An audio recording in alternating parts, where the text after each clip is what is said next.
Yan, magpapalit si sir ng brake pad dito sa Hilux na 2023 model.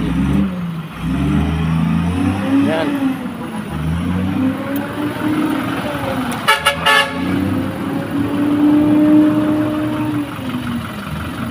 Yan, manipis na yung brake ni sir. Ayan.